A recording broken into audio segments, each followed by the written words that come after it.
네, 아는 기자 사회부 법조팀 남영주 기자 함께하겠습니다. 자, 남 기자, 오늘 대통령 탄핵 소추안 표결 결과는 지켜봐야 될 것 같습니다. 그런데 이 표결 결과가 윤석열 대통령의 어떤 내란 혐의 수사에 영향을 주는 겁니까?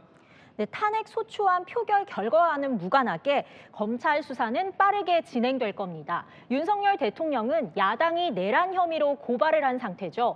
원래 대통령은 재직 중에 형사상 소추를 받지 않는 불소추 특권이 있지만요. 내란죄는 불소추 특권이 적용되지 않는 범죄라서 대통령 재직 중에도 수사를 하고 재판에 넘기는 게 가능합니다.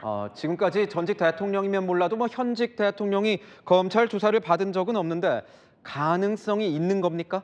네, 어떤 식으로든 윤석열 대통령에 대한 조사는 불가피하다는 관측이 많습니다. 일단 서면 조사와 대면 조사 방식이 있을 텐데요. 대면 조사를 한다면 검찰이 대통령실 등으로 방문해 조사를 하느냐, 아니면 검찰청사로 소환해 조사를 하느냐 선택해야 합니다. 이 내란죄는 국헌 문란 목적이 확인돼야 성립이 되는 범죄인데요. 그러니까 대통령이 계엄을 발령한 의도와 목적을 파악해야 한다는 겁니다.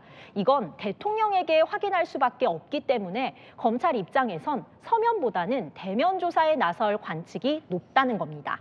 남 기자, 이건 가정입니다. 네.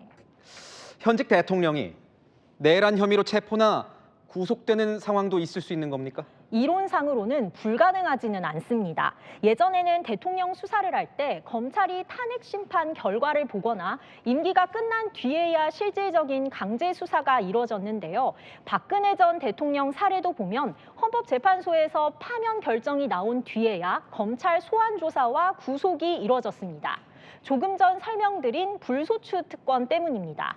하지만 윤 대통령의 혐의는 내란죄라서 현직 신분으로도 기소가 가능합니다. 조사 내용을 봐야겠지만요. 기소 전 단계에서 체포나 구속영장 청구도 가능합니다.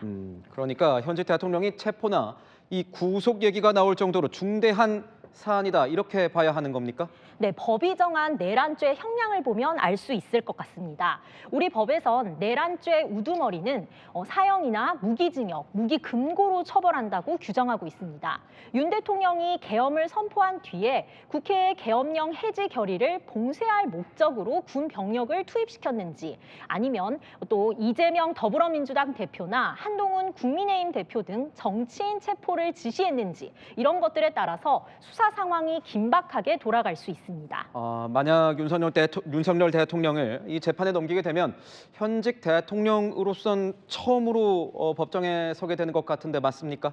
네, 지금까지 법정에 선 대통령은 총 4명입니다. 전두환, 노태우 전 대통령과 박근혜, 이명박 전 대통령 모두 전직 신분으로 재판을 받았습니다. 수사 결과에 따라서는 윤 대통령이 사상 처음으로 탄핵되지 않은 상태에서 법정에 서는 현직 대통령이 될 수도 있는 겁니다. 현직 대통령은 경호 문제가 생기기 때문에 포토라인에 서지 않거나 또 일반 형사재판과 달리 일반인이 방청할 수 없는 상황이 될 수도 있습니다. 그런데 윤석열 대통령 같은 경우에는 과거에 이 대통령 수사로도 이름을 알렸던 검사이지 않았습니까? 네, 윤석열 대통령은 박근혜 전 대통령 시절 국정원 선거 개입 사건 수사팀장으로 이름을 알렸습니다.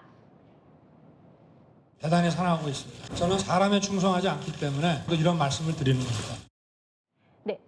이후 국정농단 특검팀에 합류해 박 전 대통령을 재판에 넘겼는데요. 이후 문재인 정부에서 검찰총장을 지내고 결국 대통령까지 됐거든요. 이 비상계엄이라는 선택으로 대통령을 수사한 검사에서 검찰 수사를 받는 대통령으로 처지가 180도 바뀌게 됐습니다. 네, 수사 상황 좀 더 지켜봐야 되겠군요. 지금까지 아는 기자였습니다.